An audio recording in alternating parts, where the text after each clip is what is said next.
streaming. You probably.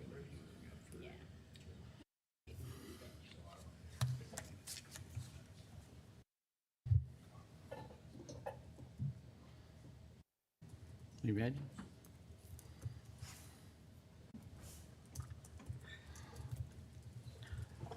Council, I see we have all returned from the observing the new piece of equipment the fire department has, and we're ready to continue with this meeting. I turn to the clerk. Thank you, Mr. Mayor. So we now move to item 9.2.1. We have a presentation from Derek Young, Manager of Engineering, on our municipal non-core asset management plan. Okay, thank you. Mr. Young, you have the floor.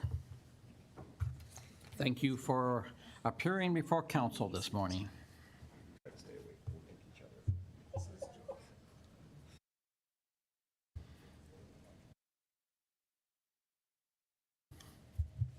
You want to see how quickly I can speak? Watch this.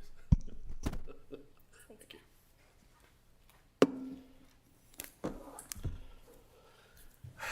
Thank you very much, Mr. Mayor, Council.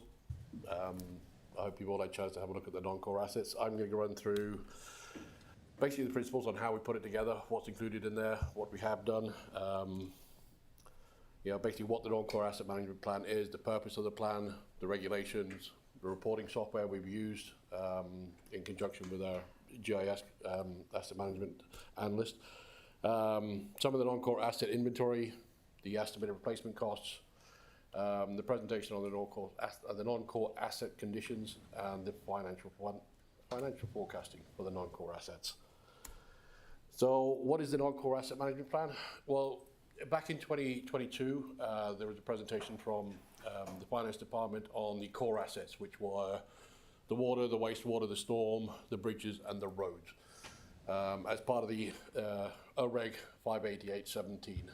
The non-core stuff is all the additional assets the town has that are not part of those core 5 items. So this asset management plan for the non-core, it gives out the levels of service, which is limited at the moment because we still have to do our consultation with stakeholders, residents, to see what their levels of service and expectations are from the town. So we can better budget and plan for the future that we're of the non-core assets that we'll be taking on. It also provides the expected level of service and the financing strategies to implement those ones. So the purpose of the non-core is to ensure that the town is well positioned for current and future grant programs, regulations, and meeting requirements for the Ontario Ministry of Infrastructure Building Together guidance, and that's straight out of the regulation. So it's one of those things that's there. But it also gives us the opportunity to establish a baseline for the current asset management practices and to form a work plan to continue to improve on the asset managers. It just means we have a better handle on the assets that we do have, the replacement costs, the expected useful life, and so forth. It also helps to quantify the deficit of investment gap between the non-core assets, the core assets, and the town's financial plan for the 10-year funding. It demonstrates the non-core asset care and sustainability, and it supports the development of improved practices and clarifies and justifies funding requirements. So what that is, if there's a grant funding opportunity that comes out from the government, the asset management plan will allow us to justify the application. And also provides increased transparency related to the town's asset management practices, challenges, and opportunities. So this is the regulation. It was released in December 17. As I said, it helps municipalities better understand what important services need to be supported over the long term while identifying infrastructure challenges and opportunities to find innovative solutions. So in the regulations, there's 4 strategic dates: July 1st, 2019, which is where the strategic asset management policy was submitted, was completed and submitted. July 1st, 2022 was the core assets, which were the 5 core assets I mentioned earlier. That was completed and submitted. July 1 is where we do the non-core assets, which is a combination of the outstanding ones separate from the non-core. But it means that by now the town should have completed an inventory of all their assets, non-core and core assets. so that we have a good handle on what we do have. And then once we've submitted that, by July 1, 2025 next year, the finalised asset management plan is a combination of both. So we have to take all the assets that the town has, core, non-core, have them all itemised, have them all listed, and put in an asset management plan that has to be submitted to the ministry. So the reporting software we used, I did a training course through NAMS Plus Canada, which is run by the Federation of Canadian Municipalities. It was the training course called Asset Management Planning. It was a really great course, 12 weeks of a lot of work. But it gave me an understanding of the asset management plan and how to produce one, on what information we needed to incorporate into it. And it also provided us an access to a program, which is, it allows you to input all the inventory, everything it does for you, and it helps you generate the asset management plan, it's included as part of the submission today for you to look at. We also used a different program, so the GIS analyst John was using, it's called RFAM, which is Recreation Facility Asset Management. So what that is all the assets we have in our facilities, especially at the MCC, where there are lots. It's the simplest word I can use, for the MCC. Everything from tables, chairs, fridges, stoves, partitions, ice, resurfacers, everything has all been included in this RFAM program. And it's not just for the MCC, it's also here at Town Hall. It's also TICE, all the facilities we have are in here. And what we did is we pulled the data out of that and put it into the NAMS Plus with the expected useful lives, the cost recovery, the depreciation values, and the year they were acquired or the year they were going to be the end of useful life, so that we can better plan out when these items need to be replaced, when we need to budget for these items, especially when it gets to the bigger items, which we have. But some of them we then broke down further. We have some big equipment, especially at the MCC, where the items have been broken down further, so that it makes us easier to budget rather than try and say, one big piece of equipment is going to cost $3 million. But if you break it down further, those individual components may cost $200,000 each, and the expected useful life is 5 years, whereas the overall plant one will be given a 10-year lifespan. So it just breaks it down even further, which makes it a lot easier to set up in the asset management plan. The non-core assets, we divided them up into facilities, fire, fleet, information technology, parks and trails, sidewalks, road signs, and streetlights. We could have done more. We could have broken them out further and kept going into individual ones, but we had to try and minimize the list. And you can see here from this one. So facilities, we have 14 facilities with a replacement value of $144 million. Fire department, there's 12 categories. Now, when I say 12 categories, what I'm saying is that's everything from their radios to their bunker gear to, we've categorized all those out, and that's all the categories that are in there. Fleet as well, we have, the bigger trucks, the smaller vehicles, the tractors, the mowers. So we've categorized them all.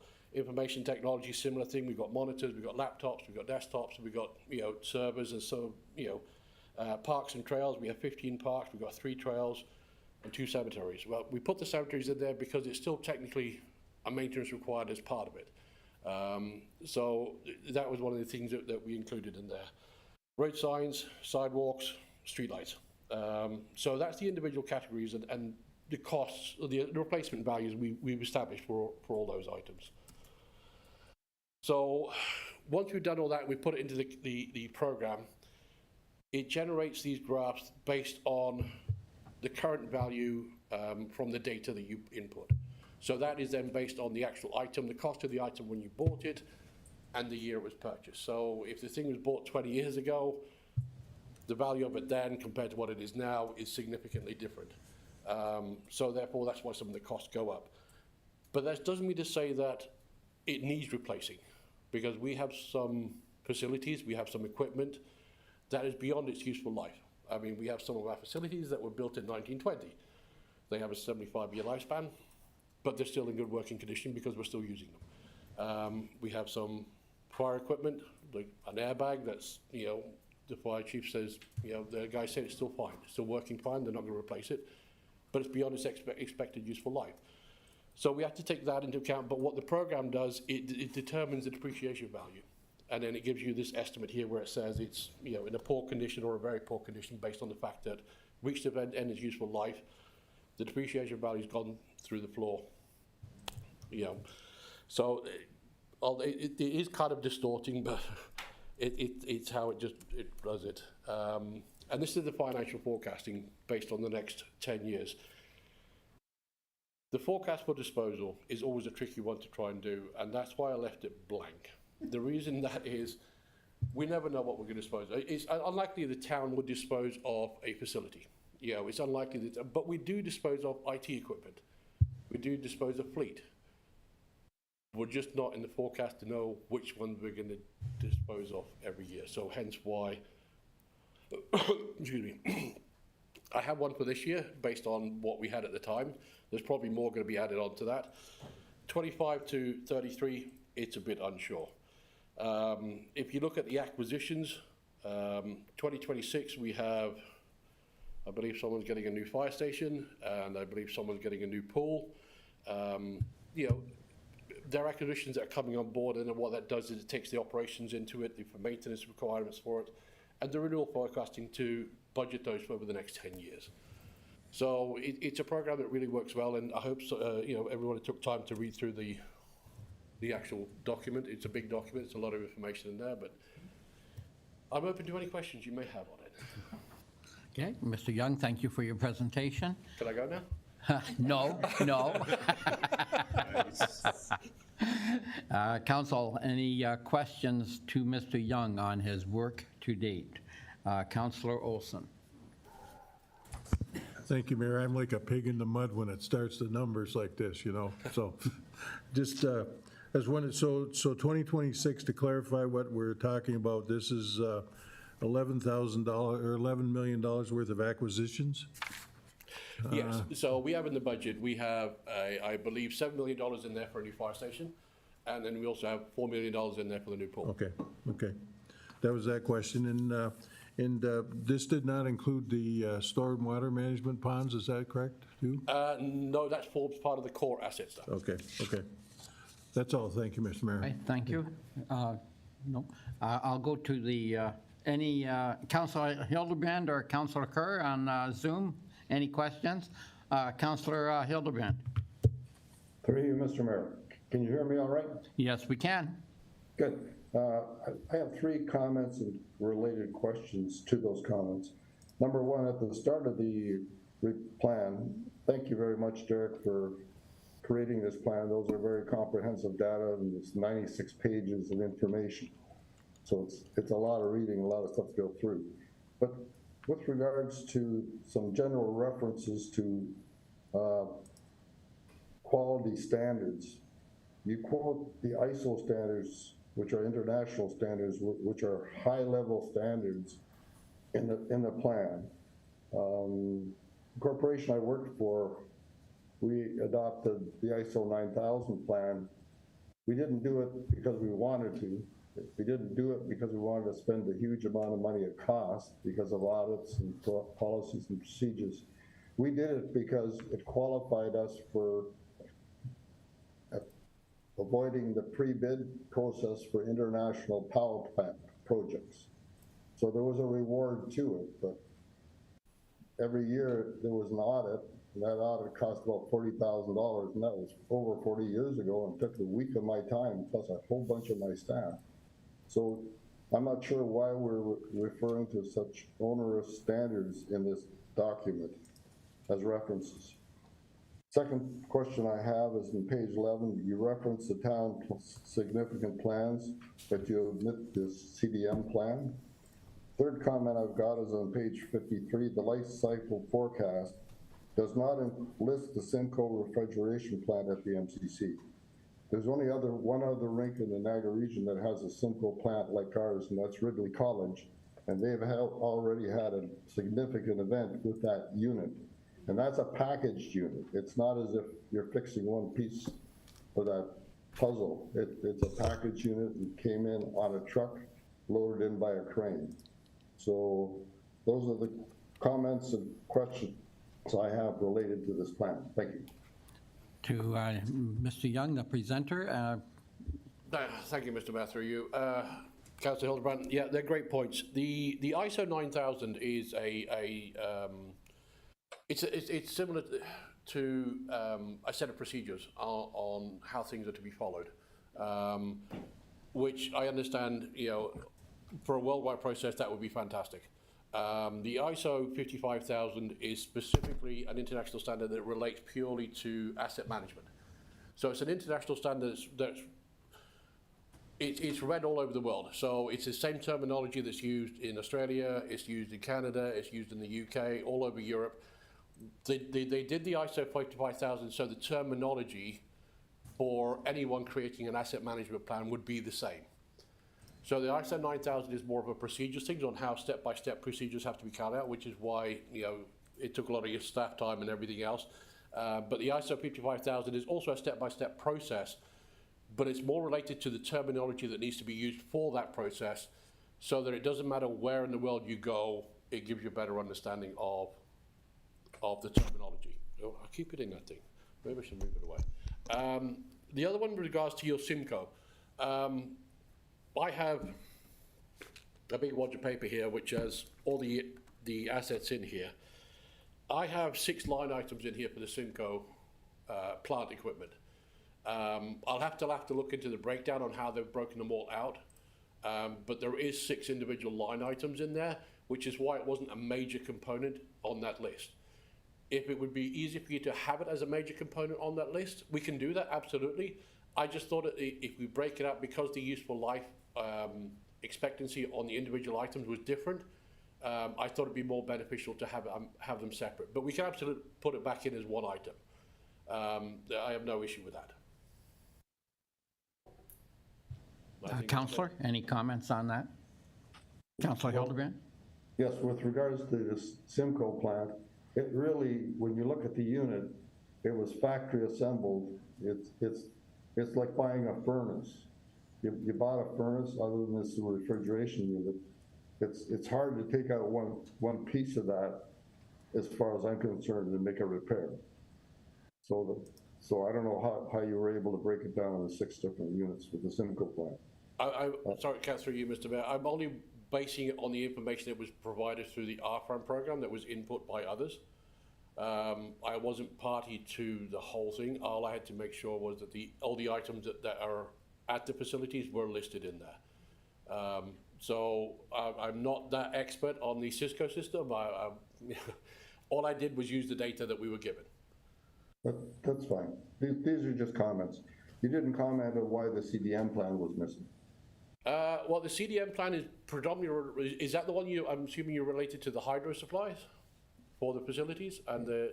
That's energy usage. Yeah, so energy usage is not an asset, it's a commodity.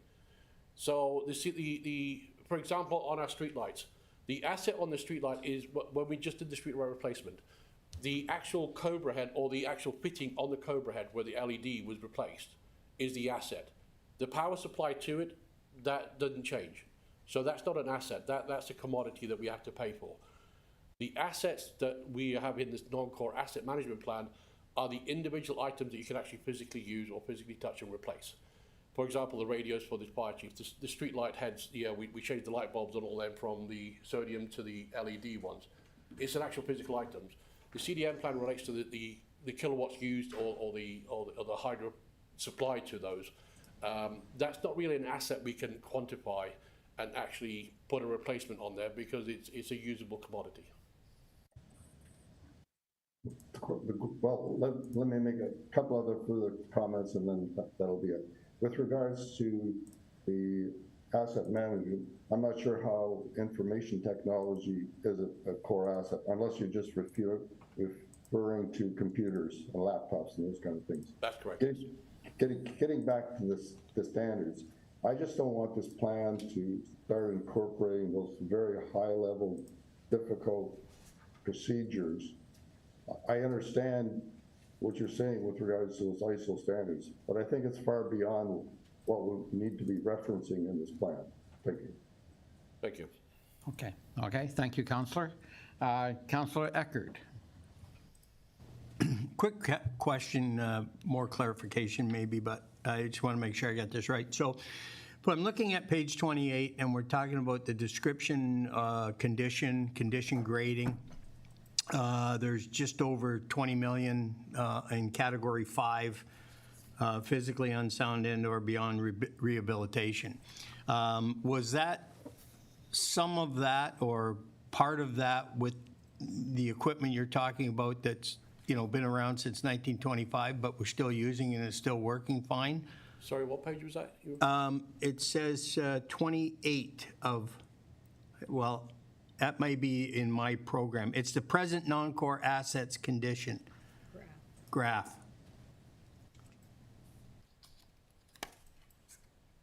In my package, it's page 28, but that might not be your page. You did have it up here on the screen. Oh, is it one of the previous ones? Yeah. Yeah, it's one of the slides that had the, I believe it was 5 or 6 columns on it. Yeah, 5 columns. The one that's the Present non-core assets last condition. one. Oh, no.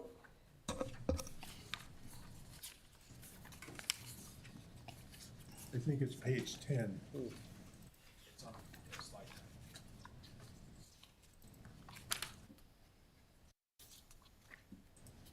This one. That's it. Okay. So Category 5. Yes. So what are we talking about there? So Category 5, when it gets to Category 5, it normally means that if we have a facility that's given a 75-year lifespan, like the Park Lane building that was built in 1920. 1995, it's reached the end of its useful life. The depreciation values plummeted. Okay, so basically what the asset management says, unless the town starts significantly investing in that one, then the accumulated depreciation is going to continue.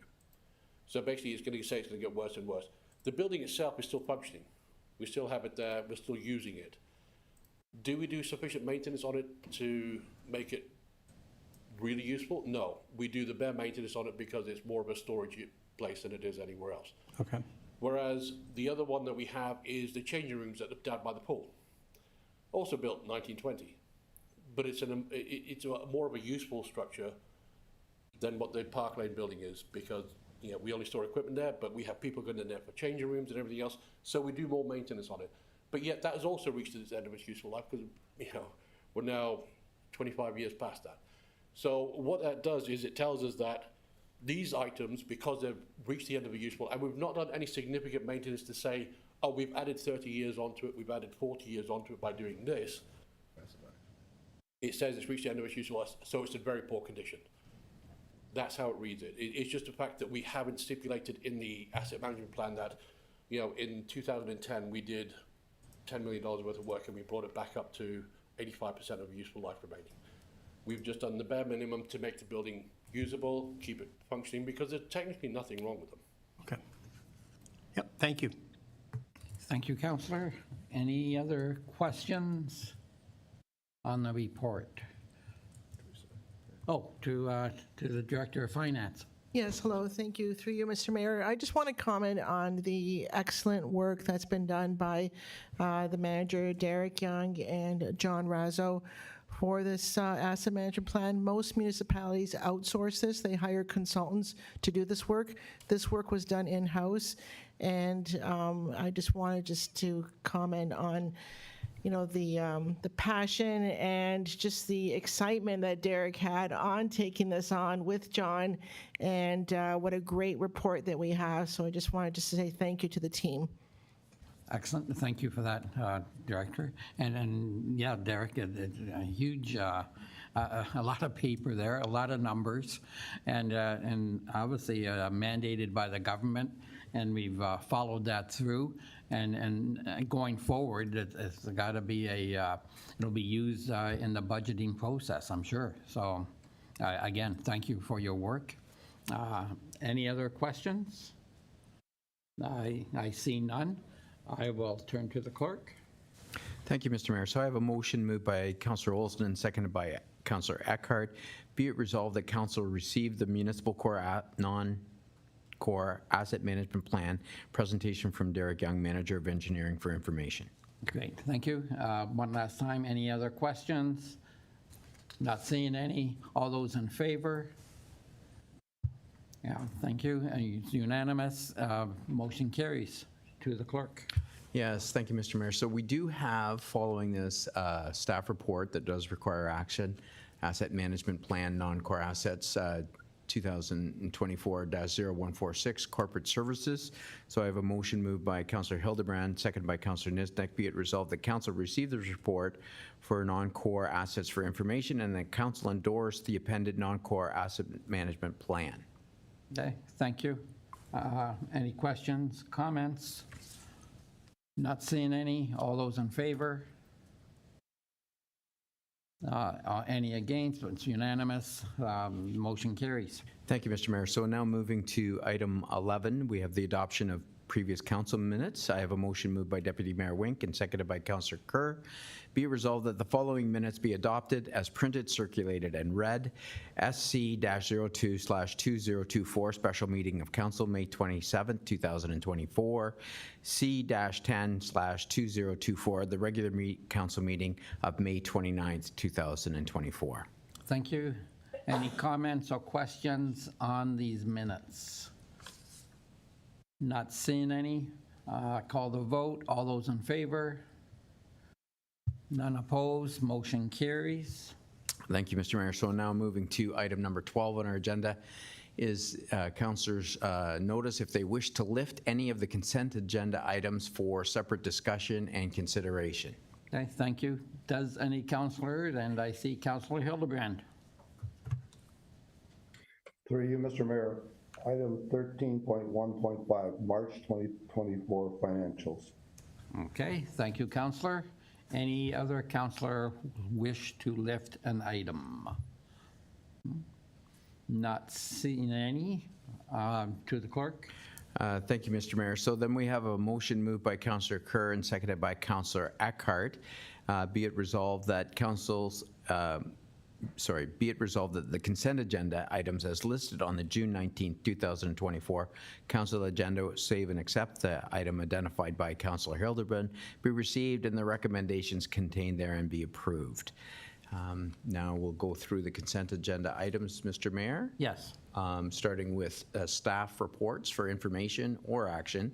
13, there's 5 items there listed. Natural asset management plan, update on the sons and daughters planning application, reserve and reserve fund reports, year-end building reports, and I believe Councillor Hildebrand asked for 13.1.5 to be dealt with separately. So those first 4 items, if there's any questions or concerns by council member. Okay, on the staff reports, any comments, questions? I just have the one on the sons and daughters. I'm glad to thank staff for bringing forward this report.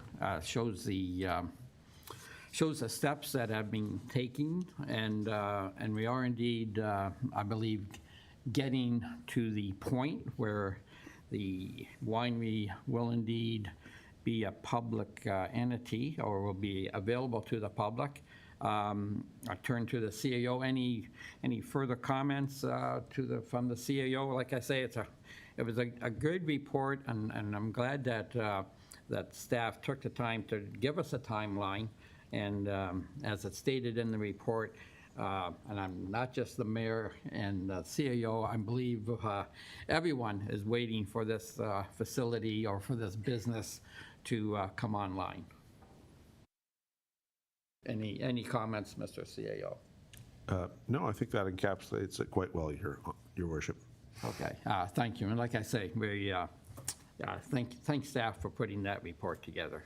Any other comments on staff reports? Not seeing any. Mr. Clerk? Thank you, Mr. Mayor. So then moving to the information correspondence, we have the Lincoln Public Library annual report. If there's any questions or discussion council wants to have on that item. Yep. Not Seeing any, Mr. Clerk? Okay, then moving to advisory committee meetings, we have 4 advisory committee minutes listed there. If there's any questions, concerns, comments, additions, or deletions that. Yes. On the advisory committees, any comments or questions? Not seeing any, Mr. Clerk? Thank you, Mr. Mayor. So that concludes the consent agenda items that have not been lifted. So the resolution is before council. If there's no other discussion, you can proceed to the vote. Okay, and then we. And then we'll deal Okay, with 13. excellent. So on the vote of the, consent agenda items, other than the one pulled by Councilor Hildebrand, without any further discussion, all those in favor? And none opposed? And now we will go to Councilor Hildebrand. Yeah, through you, Mr. Mayor. I lifted item 13.1.5, 2024 monthly expenditures, specifically to address Public Works streetlight actuals for 2023 and 2024. And Yep. I have a motion with regards to that. If you prefer to have a discussion before that, I will get into the discussion. I think we should be having the discussion first. Go ahead, sir. Okay, I'm glad to do that. Basically, the 2023 budget shown in the report was 194,000 versus an actual of 241,000. In 2024, the first quarter usage was 34% of the yearly budget already. What concerns me about this report is the fact that I know for a fact the streetlights conversion were done in 2022 and 2023. So our budget actually for 2023 should have been below budget, not above budget. And in 2024, we've started off above budget when essentially we were told only 2% of the lights were left undone at the end of the year. So the issue I see in front of me is that either Real Term was slow in advising our electric suppliers of reductions in kilowatt hours, because I have the Real Term proposal in front of me. They are very detailed on the number of lights and the number of kilowatts that we're going to save and what the end projections are. And I know from the changes that occurred in the subdivisions around me and driving around town, TransTest, the provider of the changes to the light fixtures, were very efficient. These lights were changed, and essentially, yes, all the town lights were changed by that time. So to have the billing lagging go that far past, to me means the paperwork wasn't done. That's what it seems like to me. So my motion essentially is a post-analysis of that, and I think Real Term, our provider, must have all that information and should be able to provide that to the town.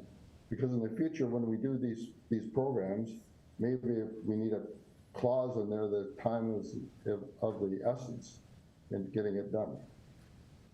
So that's the basis of the motion I have prepared. And basically, the motion is asking for a staff report by the 4th quarter on the streetlight program. Okay, thank you, Councillor. Before I turn it to council, I will go to the Director of Public Works, Mr. Moore, for comments. Thank you, through you, Mr. Mayor. To Councillor Hildebrand, the rest of the council, we have had discussions with Real Term regarding this issue. There is seems to be a lag in the billing of the invoicing and the conversion of the streetlights. Real Term has acknowledged that they've done 3 notifications to Hydro. The first one was in April of 2023, following a completion of a portion of the first phase. The second was in December of 2023. And then most recently in April of 2024, So what they've told us is that they will issue to Hydro what lights have been converted when they get a certain percentage or block done to make it efficient for making the conversion. Up to April, we should have most of the LED streetlights converted, save and except, I think, 31 fixtures, which are now scheduled to be completed in October. And we're happy to bring a report back to council, and in fact, staff's intention was to bring a final report to council and a complete summary of the project, the savings that were gained by completing the project, and steps and opportunities to move forward.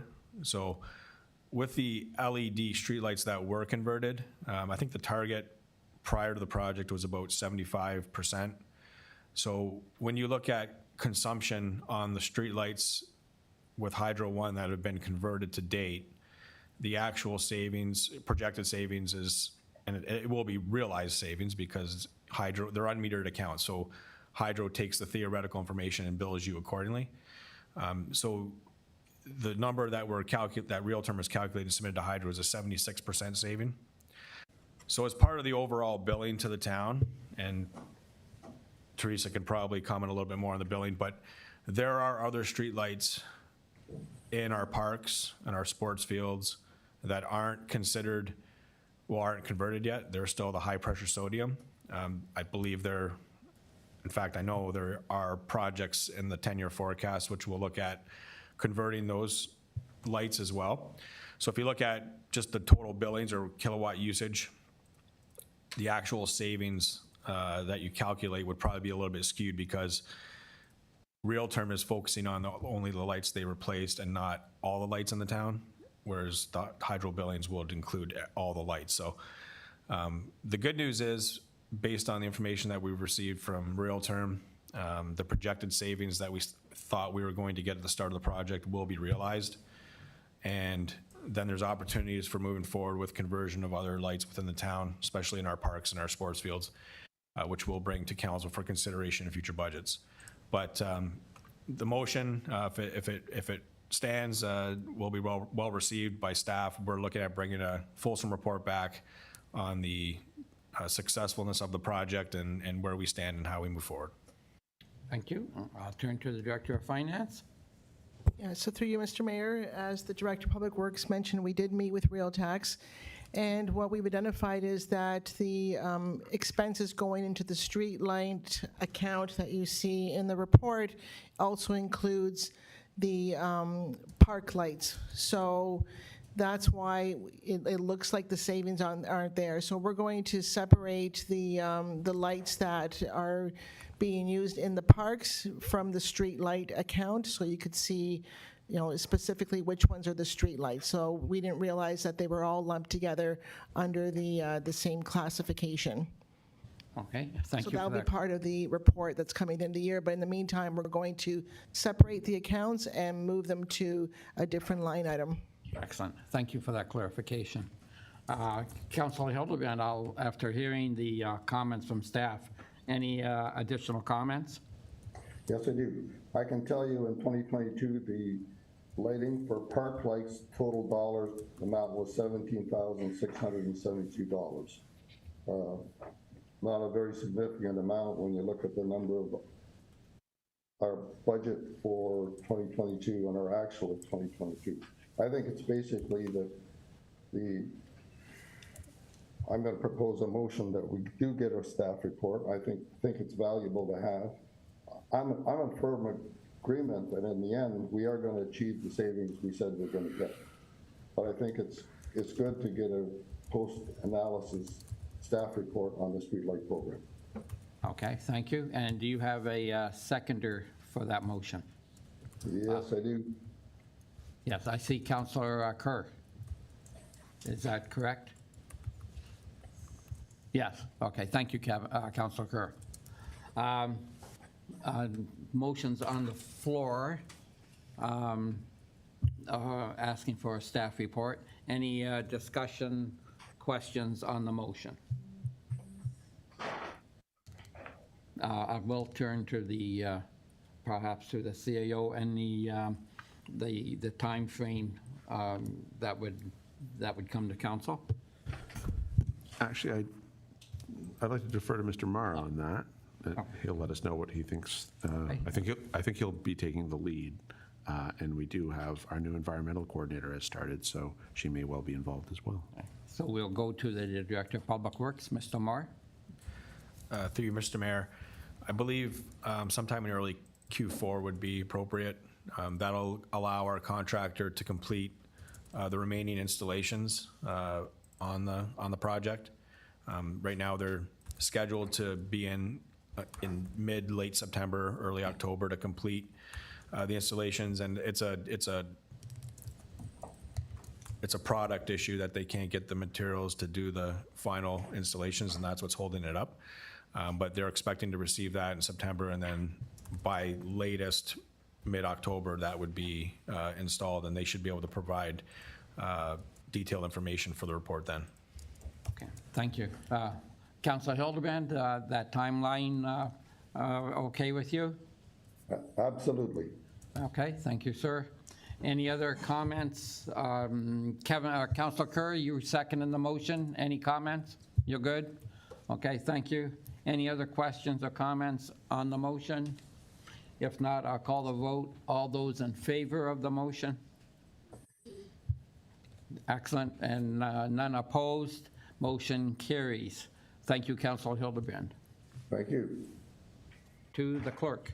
Okay, thank you, Mr. Mayor. So that was an amendment to the main motion. So now we have to just pass the consolidated motion, and I have a motion moved by Councillor Kerr and seconded by Councillor Hildebrand. Be it resolved that Council received the report 2024-0108, March 2024 financial reports for information, and that Council direct staff to commission a post-analysis report on the street light LED bulb replacement program, which aimed to reduce the kilowatt total consumption by replacing conventional streetlights with LED bulbs, and that the report be presented to council upon completion at a later point. Okay, thank you. Any discussion on the amended motion? Not seeing any. Call the vote. All those in favor? None opposed. Motion carries. Thank you, Mr. Mayor. So now moving to item number 15 on our agenda. I have a resolution moved by Councillor Niznik and seconded by Councillor Olson. Be it resolved that the next portion of the meeting be closed to the public in order to consider the following: a proposed or pending acquisition or disposal of land by the municipality or local board, one item, potential acquisition, for discussion and debate. All those in favor? See none opposed. Motion carries. Thank you, Mr. Mayor. So we'll just stop the streaming and the recording, and we'll move to closed session.